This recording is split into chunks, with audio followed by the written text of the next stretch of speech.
Bonjour, donc aujourd'hui je vais partager encore une parole que le Seigneur m'a mis à cœur et le thème d'aujourd'hui c'est prenons nos responsabilités. Prenons nos responsabilités. Alléluia, parce que c'est vrai qu'en tant qu'enfant de Dieu, en tant que disciple, en tant que serviteur, nous devons prendre nos responsabilités. Et même en tant qu'être humain, tout simplement, nous devons prendre nos responsabilités. Et pour ça, alors, j'ai à cœur le verset Galates 6,5. Le Seigneur dit, car chacun portera son propre fardeau. Car chacun portera son propre fardeau. Alléluia. Et portera ici, ça vient du grec bastazo. Et donc, portera, ça signifie tout simplement supporter. Ça veut dire aussi persévérer. Ça veut dire soulever avec les mains. Donc, moi, quand j'entends soulever avec les mains, j'entends aussi assumer. On doit assumer nos responsabilités. On doit être fidèle par rapport à ce que Dieu nous dit de faire. Ensuite, fardeau. Fardeau, ça vient du grec fortion. Donc, un fardeau, c'est une charge. Un fardeau, c'est aussi des obligations que Dieu nous donne. Donc, chacun de nous,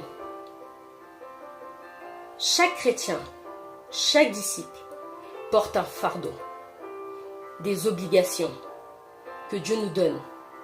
Et nous devons obéir et nous devons nous soumettre aux obligations que Dieu nous donne, peu importe dans quel domaine. Ensuite, il y a un deuxième verset que j'ai à cœur. Et ce deuxième verset, c'est celui qui ne prend pas sa croix et ne me suit pas n'est pas digne de moi. Alléluia. Celui qui ne prend pas sa croix et ne me suit pas n'est pas digne de moi. Donc ça, c'est Matthieu 10, 38. Prendre ici, ça signifie tout simplement, donc lambano, prendre ce qui est à soi. S'approprier de ce que est à soi, de ce que Dieu nous donne. Ça veut dire aussi également ne pas rejeter, ne pas refuser ce que Dieu nous dit de faire. Et la croix, nous nous rappelons que le Seigneur a été sur la croix pour nous et c'était une obligation pour lui, pour que nous puissions être sauvés. C'était son fardeau. C'était sa charge. Il n'a pas reculé. Il n'a pas fui ses responsabilités. Le Christ a été jusqu'au bout. Et c'est ce qu'il nous demande de faire. Alléluia. Donc la croix, c'est tout simplement la crucifixion de Christ qu'il a subie. Donc la croix, c'est tout simplement les responsabilités que Dieu nous donne dans notre vie. Et nous devons aller jusqu'au bout de ces responsabilités. Dans chaque domaine de notre vie. Et quand il dit que celui qui prend sa croix ne me suit, suivre ici, ça vient du grec akoloutéo. Donc, ça veut dire tout simplement suivre celui qui précède, se joindre à sa suite, accompagner, se joindre comme disciple. Devenir ou être disciple. Tout simplement. Parce que justement, le Seigneur, il a fait ce qu'il devait faire. Et nous, à notre tour, il nous demande de faire ce qu'il veut qu'on puisse faire. En fonction de ce qu'il a mis en nous. Parce qu'on ne peut pas servir Dieu avec ce qu'on n'a pas. On sert Dieu avec ce que l'on a reçu. On ne peut pas tricher. Non. Non. Parce que tout est enfoui dans notre esprit. Et des fois, On nous regarde à l'apparence. Mais ce n'est pas l'apparence que Dieu regarde. Non, non, non, non, non. C'est le cœur. Tout est enfoui dans notre esprit. Et des fois, on peut nous regarder, on ne voit pas. Mais c'est lorsque ce que Dieu a mis en nous va se manifester. Cela va se voir. Donc, chacun de nous a sa part de responsabilité dans sa vie. Chacun de nous a sa part de responsabilité dans sa famille. Dans tous les domaines de sa vie. Et Dieu nous dit, comme il a porté sa croix, de la même manière qu'il a porté sa croix, de la même manière qu'il a été à Golgotha pour nous sauver, de la même manière que son sang a coulé, il nous dit, oh, levez-vous, prenez vos responsabilités. Alléluia. Prenons nos responsabilités. Prenons nos responsabilités. L'Éternel est clair sur ce sujet. Il nous donne des versets dans sa parole sur ce sujet. Donc nous ne devons pas les ignorer. Nous ne devons pas faire comme si Dieu ne nous parlait pas. Nous avons une conscience. Alors écoutons notre conscience. N'étouffons pas la conscience. Non. Alléluia. Et le dernier verset que je prendrai, c'est 1 Timothée 5:8. Le Seigneur, il dit bien que si quelqu'un n'a pas soin des siens, et principalement de ceux de sa famille, il a renié la foi. Et il est pire qu'un infidèle. Ici, quand on dit prendre soin, c'est pourvoir pour quelqu'un. C'est prévoir.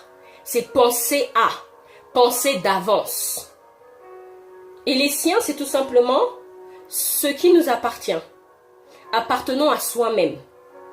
Ce dont Dieu nous donne. Ce que Dieu nous donne. Ce qui est à nous.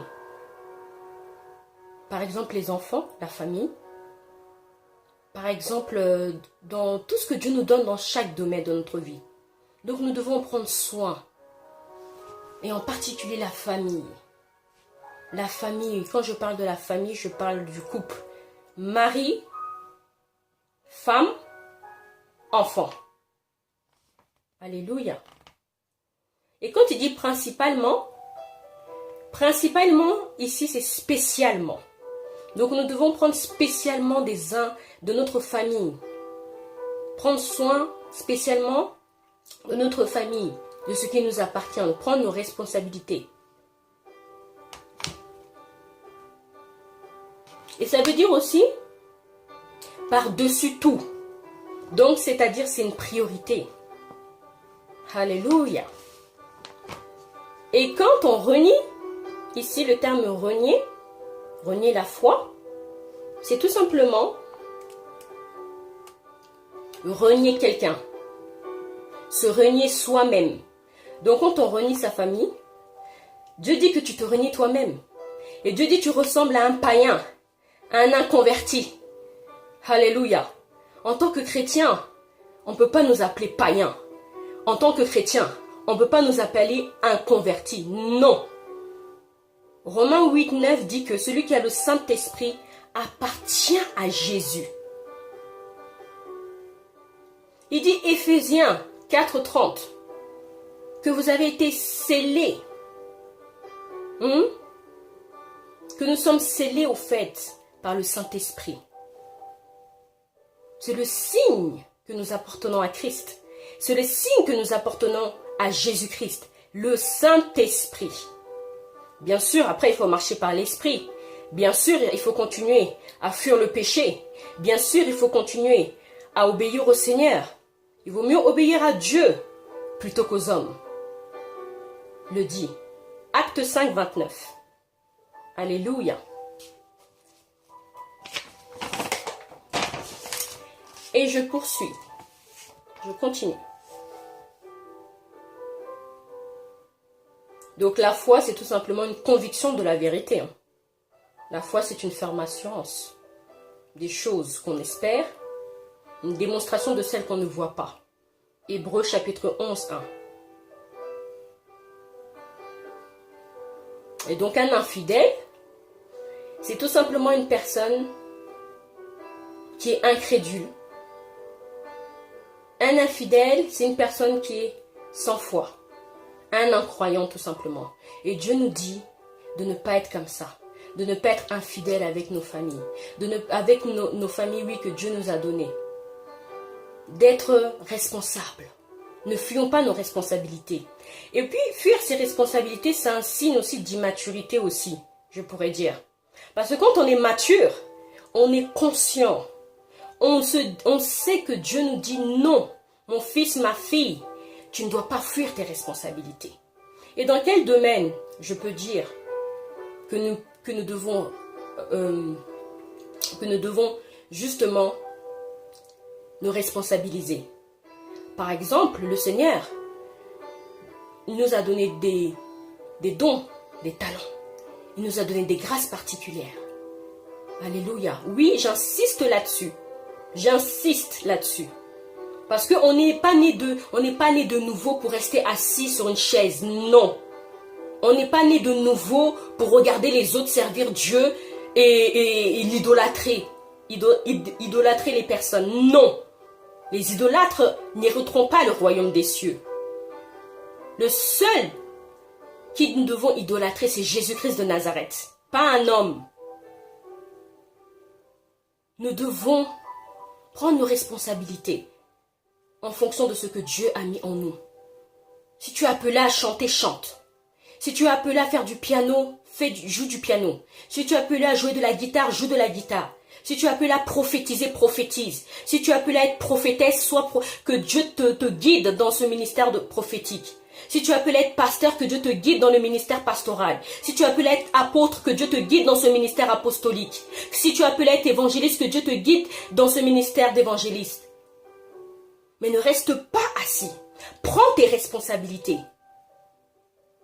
Sinon, nous allons avoir des comptes à rendre au Seigneur. Nous allons avoir des comptes à rendre à Dieu. Rappelez-vous la parabole des talents. Il faut les multiplier, les talents. Il faut les fructifier. Peu importe le temps que ça prend. Peu importe où tu te trouves. Dieu te dit de te lever. Alléluia. Voilà, donc je dirais ce domaine-là. Ensuite aussi l'évangélisation. C'est un devoir de tous les chrétiens. Un devoir de toute personne qui est née de nouveau. Nous devons évangéliser. Nous devons parler aux personnes qui sont autour de nous du Seigneur Jésus-Christ. Parce que eux aussi doivent être sauvés. Alléluia. Au niveau du travail, prenons nos responsabilités. Prenons nos responsabilités. Si nous n'avons pas de travail, commencez à faire les CV, les lettres de motivation, allez postuler. Mais lève-toi. Ce que tu dois faire, ce n'est pas ce que ton prochain fera pour toi. Non. Ton prochain ne prendra pas tes responsabilités. Non, non, non, non, non. C'est toi qui dois prendre tes responsabilités. C'est moi qui dois prendre mes responsabilités. Mes responsabilités que j'ai, personne ne les prendra à ma place. Les responsabilités que tu as, personne ne les prendra à ta place. Alléluia. Donc, si tu as besoin de travailler, lève-toi, fais ce qu'il faut. Alléluia. La foi, elle est morte si tu ne te lèves pas sans les œuvres. Il faut que tu mettes en pratique concernant le travail. Alléluia. Et ensuite, concernant aussi le péché. Le péché, Dieu est le péché. On ne peut pas être chrétien et pécher. Parce que celui qui est né de Dieu ne pêche point. Parce que la semence de Dieu habite en elle. Celui qui est né de Dieu est le péché. Celui qui est né de Dieu, il déteste le péché. Alléluia.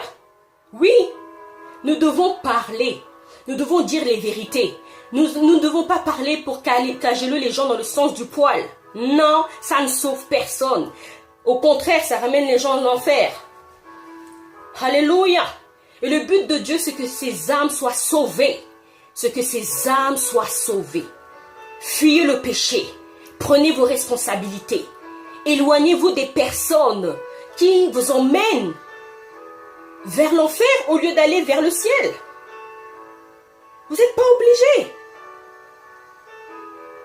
Vous êtes le temple de Dieu. Sanctifiez-vous. consacrons-nous. Alléluia. Ensuite, les responsabilités au niveau des fiancés, des fiançailles. Il y a des fiancés qui sont encore dans la fornication. Non, non, non, non, non. Si c'est celui ou celle que Dieu a programmé pour toi, parle, dis, mariage, d'abord, à la mairie. Hein? La mairie. Ne te laisse pas avoir par des personnes qui te disent « Oh, je veux te marier », or que depuis des siècles, tu es dans la même situation. Tu dois prendre position. Tu dois te lever. Tu dois dire à cette personne « Je suis le temple du Saint-Esprit. L'Esprit du Seigneur l'Éternel est sur moi. Alléluia. Tu dois être saint, pur, marcher dans la sanctification, la consécration. Et si tu as le Saint-Esprit, ce n'est pas par ta force. C'est par sa force à lui. Ce n'est pas toi qui fais. C'est l'Esprit de Dieu qui te donne la force de résister. Alléluia. Donc, prends position. Si tu es fiancé et que tu es dans la fornication, arrête. Tu es le temple de Dieu. Tu dois te faire respecter. Tu dois te faire valoriser. Alléluia. Et si cette personne t'aime vraiment, va attendre. Mais tout ce qui est fornication, impudicité, arrêtez ça. On doit rester dans la sanctification, dans la consécration. Saint, saint, saint est le Seigneur. Alléluia. Le concubinage, pareil. Vous n'êtes pas encore mariés, vous vivez sous le même toit. Mettez en place des situations pour vous marier. Faites en sorte de vous marier, prenez vos responsabilités. Ne restez pas comme ça, non. Parce que si le Seigneur revient, il vous trouve dans le concubinage, dans la fornication. C'est pas bon pour vous. Ce n'est pas bon. Alléluia. Attention, mettez de l'ordre dans vos vies. Mariage, pareil. Dieu a dit qu'il est le divorce. Pourquoi tant de divorces? Chez les chrétiens en plus. Christ est le centre du mariage. Christ est au milieu de votre mariage. Ne laissez pas Satan mentir dans vos pensées. Ne laissez pas Satan vous dire que le divorce est normal, comme les gens du monde le font. Non, non, non, non, non, non. C'est Dieu qui a créé le mariage. Et ce que Dieu crée est bon. Donc, pas d'adultère, pas de divorce. Prenez vos responsabilités. Alléluia. Jésus-Christ est dans votre foyer. Si vous êtes marié en Christ, si vous êtes marié en Jésus. Donc, priez. Un couple, c'est normal que des fois, l'autre a une idée et l'autre a une idée. Mais c'est pas pour autant qu'on va les divorcer. Non. Arrangez-vous dans la prière. Priez, intercédez, trouvez des solutions. Soyez matures. Prenez vos responsabilités. Alléluia. Et puis aussi dans les couples, la famille. Vous avez des enfants. Prenez vos responsabilités avec vos enfants. Moi, je ne comprends pas des parents qui ont des enfants qui abandonnent leurs enfants. Ne faites pas ça. Vous faites du tort à vos enfants. Vous faites du tort. Vos enfants ont besoin de vous. Vous les livrez à eux-mêmes. Vos enfants sont à Paris et vous êtes à Brazza. Ou l'inverse, vos enfants sont à Brazza, vous êtes à Paris. Ou à Yaoundé. Ou au Bénin, je ne sais pas. Ou même en Égypte, je ne sais pas. Où vous vous trouvez. Mais non, vous allez avoir des comptes à rendre à Dieu. Hey, les enfants que Dieu vous a donnés, vous devez en prendre soin. Alléluia. Vous devez les conseiller, les éduquer. Ne laissez pas vos enfants comme ça dormir n'importe où, n'importe comment. Aller n'importe où. Non. Ils ne sont pas assez matures, les enfants. Ils ont besoin qu'on les guide. Ils ont besoin qu'on les conseille. Ils ont besoin. Vous n'êtes pas morts et vous donnez vous donnez vos enfants à vos tantes, à vos oncles. Non. Et si maintenant quelque chose leur arrive, surtout dans ce monde, attention. Ce sont vos enfants que Dieu vous a donnés. Aimez-les. Protégez-les. Ne laissez pas que quelqu'un d'autre en prenne soin. Ce sont vos enfants. Alléluia. Et puis aussi la femme, le mari. Prenez vos responsabilités dans vos foyers. Nous devons prendre nos responsabilités. Nous devons prendre nos responsabilités. En tant que femme, épouse, mère, prenons nos responsabilités. En tant que père, époux, prenez vos responsabilités. Dieu vous dit, Dieu nous dit de prendre nos responsabilités. Levez-vous, glorifiez le nom du Seigneur. Soyez responsables. Dieu n'aime pas l'irresponsabilité. Non, non, non, non. Dieu n'aime pas la fainéantisme. Dieu n'aime pas qu'on puisse donner son fardeau à quelqu'un d'autre. Non! Jésus-Christ a pris lui-même son fardeau. Donc vous aussi, prenez vos fardeaux. Le Saint-Esprit est avec vous. Dieu vous aime. Il a tant aimé le monde. Prenons nos responsabilités. Au nom de Jésus-Christ. C'est ce que Dieu nous demande. Alléluia. Honorons le Père. Honorons-le. Ce n'est pas par votre force, mais c'est par l'Esprit de Dieu. Par l'Esprit de Dieu. Au nom de Jésus-Christ. Alléluia. Merci Seigneur pour toute personne qui a écouté ce message. Oh, je prie Seigneur que toute personne qui écouteront ce message puisse se lever, prendre la responsabilité. Et que toute âme forgée contre eux soit sans effet. Que toute langue se lève contre vous en justice, je condamne. Je proclame et je décrète des projets de paix selon Jérémie 29:11 dans vos vies. Alléluia. Prenez aussi vos responsabilités dans la prière, dans le jeûne, dans la méditation, dans la discipline, la mise à part. Alléluia. Merci Saint-Esprit pour leur vie. Parce que Seigneur, tu les aides à se relever. Seigneur, tu nous aides à nous relever. Tu es omniscient, omnipotent, omniprésent. Que gloire te soit rendue. Merci, Roi des rois. Oh, que Dieu vous bénisse. Et à très bientôt. Alléluia.